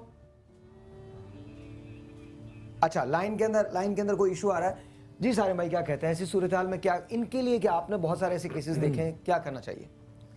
सर भी मेरा ख्याल है कि ये डिवोर्स और ये सब किसी को रोका भी नहीं जा सकता, लेकिन समझाया ज़रूर जा सकता है हर शख्स को। और हम लोगों को कोशिश ये करनी चाहिए कि इनके वालिद से भी ताल्लुकात अच्छे करवाएं और शोहर से भी अच्छे करवाएं। पहला स्टेप तो हमें ये उठाना चाहिए। दूसरा, वालिद को ये समझाया जाए कि आप अगर साहिब हैसियत हैं और आपने उसके पैसे लिए हैं तो सबसे पहले आप वो रिटर्न करें, अगली सारी बातें उसके बाद फिर करें। शौहर को ये बताया जाए कि आपकी पहली तरजीह बीवी और बच्चे होने चाहिए, और ये अगर मामला हल हो जाते हैं तो ठीक है, और अगर हल नहीं होते, बोलते रहिएगा, अगर हल नहीं होते तो मैं ये समझता हूँ कि इसको हमें सपोर्ट करनी चाहिए। और ये एक पढ़ी लिखी लड़की है, ये ऐसी नहीं है कि हम इसको कहें कि जी महीने पे आओ तुम हमसे खर्चा ले जाओ, राशन ले जाओ, नहीं, ये इसकी बेइज्जती है, ये हमारी बेइज्जती है अगर हम इसको इस स्टेज पर लेकर के जाते हैं। इसकी इज्जत इसमें है कि अगर इसके सर पे कोई हाथ रखने वाला नहीं है तो मैं इसके बाप की हैसियत से हाथ रखूं और मैं इसको नौकरी भी दूं और इसको सपोर्ट भी करूं, जो मैं इसके लिए कर सकता हूं। या और कोई ऐसा शख्स आगे बढ़े कि इसके सर पे हाथ रख के, इसको बाप ही चाहिए ना, बाप मैं भी इसका बन सकता हूँ, बाप और भी कोई इसका बन सकता है। अच्छा, मेरे पास आप हैं, आप कुछ कहना चाहती हैं? जी अस्सलाम वालेकुम, ये माइक खोल दीजिए। अस्सलाम वालेकुम सर। जी जी, मेरे ख्याल में तो वो बाप नहीं है, आग है। बाप भाई तो नीलाम हो जाते हैं बहन बेटियों के खातिर, वो कैसा बाप है कैसा। मैं आपको एक और चीज़ दिखाना चाहता हूँ। अभी आपने ये बात की, हमारे पास वो वॉक्स पॉप रेडी है, हम चला सकते हैं उसको। हाँ, हमने सवाल किया था जाके, आप खुद देख लीजिए यार, मैं ऑनेस्टली मेरा जहन वहन काम नहीं करता इन मामलात के अंदर, क्योंकि मैं सिर्फ, आप देखें, खुद देखें हमने क्या सवाल किया था और लोगों ने जवाब किया। सवाल ये था कि क्या औरत पे हाथ उठाया जा सकता है, क्या औरत पे हाथ उठाना चाहिए, क्या मर्द औरत पे हाथ उठा सकता है। ये हम आज के माशरे में सवाल कर रहे हैं और जवाब हमको क्या मिल रहा है, वो वही है जो हम एक्सपेक्ट करते हैं। Watch this, watch. कि कुछ भी हालत हो, अल्लाह रसूल का हुक्म है, औरत पे हाथ नहीं उठाते। बहुत ही बदतमीज होगा, फिर बहुत जाहिल होगा, जाहिली लोग उठाते हैं, मतलब बहुत बुज़दिल होते हैं वो लोग जो हाथ उठाते हैं। नहीं उठाना चाहिए औरत पे हाथ, तो औरतों की कदर करना चाहिए, चाहे माँ हो या बहन हो या क्या कहते हैं बीवी हो, ये कदर करना चाहिए। कि इंसान होता है तो अगर वो मर्द होगा तो ज़ाहिर सी बात अपनी बीवी की रिस्पेक्ट करेगा या बहन की रिस्पेक्ट करेगा, तो हाथ नहीं उठाएगा फिर वो मर्द थोड़ी कि जो औरत पे हाथ उठाए। मर्दानगी दिखानी तो किसी मर्द पे दिखाए, औरत पे दिखा के क्या दिखानी मर्दानगी। शायद वो इंसान नहीं है, कदर नहीं है उनको औरतों की। ये तो इस्लाम में ही हमारे नहीं है ना, औरत पे हाथ उठाना। वो सबसे ही ज़्यादा डिग्रेड होते हैं जो अपनी औरत पे हाथ उठाते हैं। ऐसे मर्द इलिटरेट ही होते हैं, जाहिल होते हैं, जिनमें कोई शऊर ही नहीं होता है। सबसे बड़ी उनकी बुज़दिली यही है कि वो औरत पे हाथ उठाए। मैं तो उस आदमी को हाथ काट दूँ अगर वो औरत के ऊपर हाथ उठाए तो। ऐसे मर्दों को जो है ना बेहिसी कहना चाहिए, जानवर। ऐसे मर्द मेरे हिसाब से तो बहुत बुज़दिल है। जो ऐसे मर्द मतलब औरतों पे हाथ उठाते हैं वो नामर्द कहलाते हैं। अगर असली मर्द हैं तो बाहर निकल के मर्दों से मुकाबला करें ना, वो इंसान कहलाने के लायक नहीं है। क्या हुआ? Is everything okay? सब ठीक है? फीवर हो रहा है इनको? माय गॉड, ये ओके? आप ठीक हैं? ठीक है?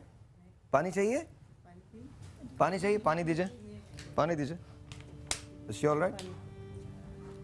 ओ माय गॉड, अच्छा खासा फीवर है इनको।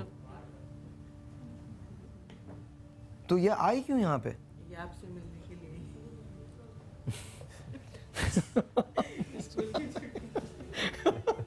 मुझसे मिलने के लिए आई है। Fever, she is smiling actually.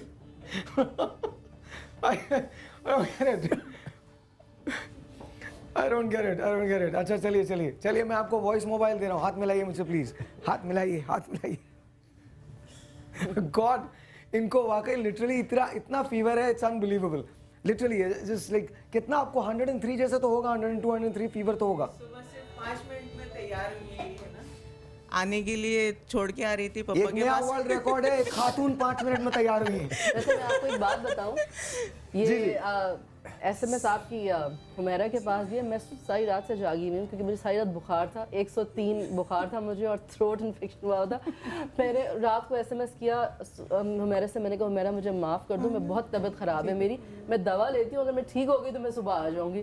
तो वो तो आई है, मैं भी बुखार से नहीं उठ कर आई। अच्छा हमारे पास इस वक्त, उसके बाद हम आके इसको रैप करेंगे। हमारा अच्छा अभी नहीं, अभी रेडी नहीं है। अच्छा ओके। अच्छा इनका हल क्या है मुझे बता दीजिए।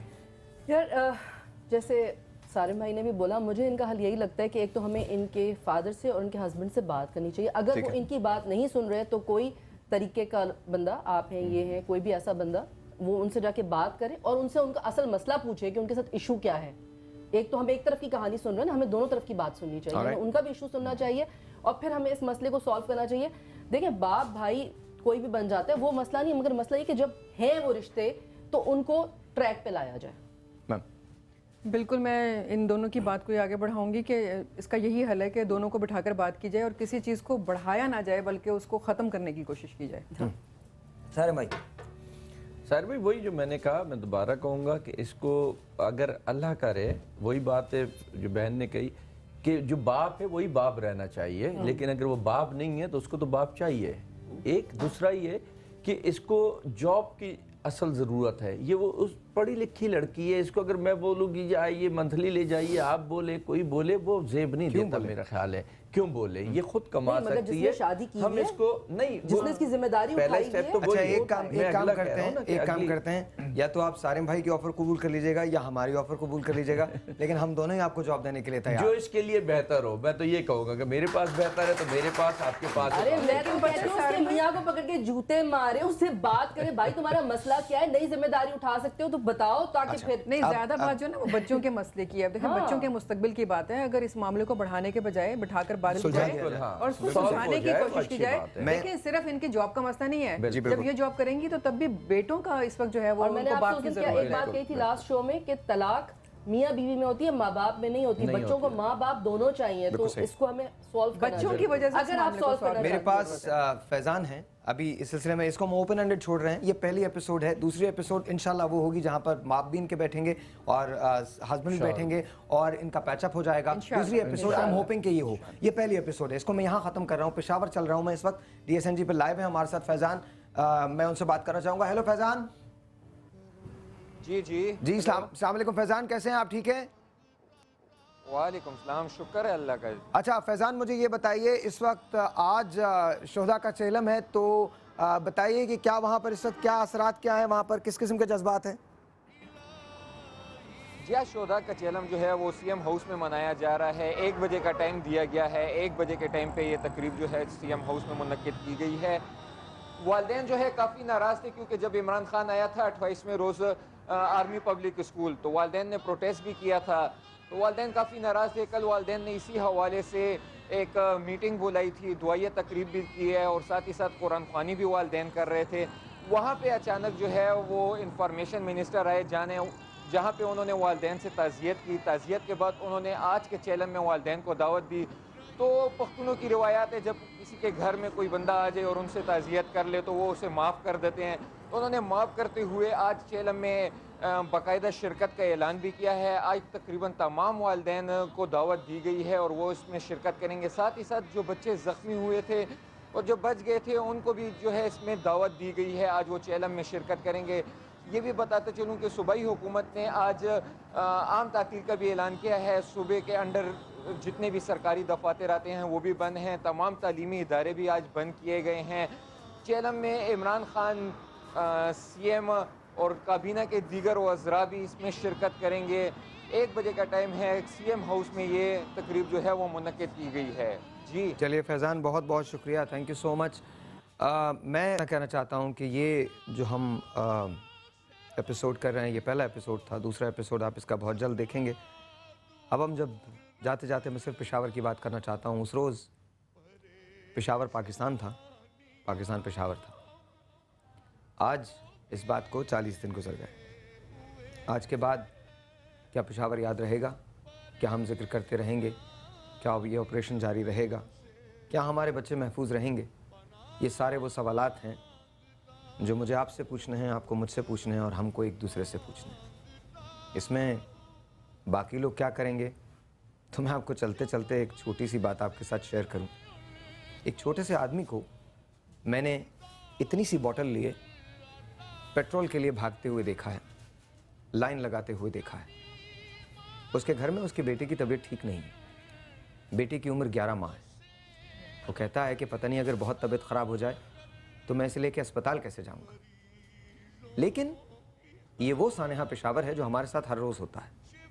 मिट्टी में बच्चे मरते हैं, कोई बात नहीं। पेट्रोल के लिए लाइन में लगते हैं, कोई बात नहीं।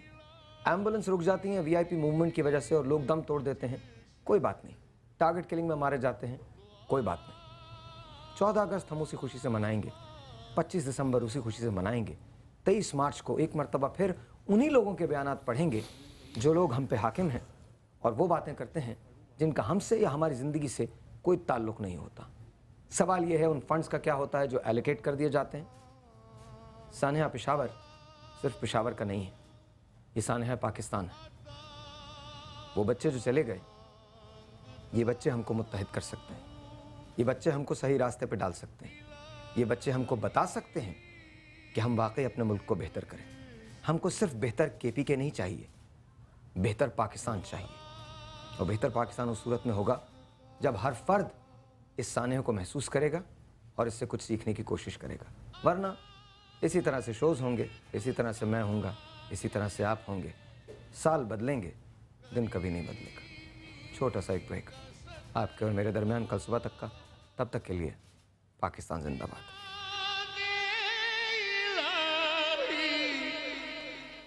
रही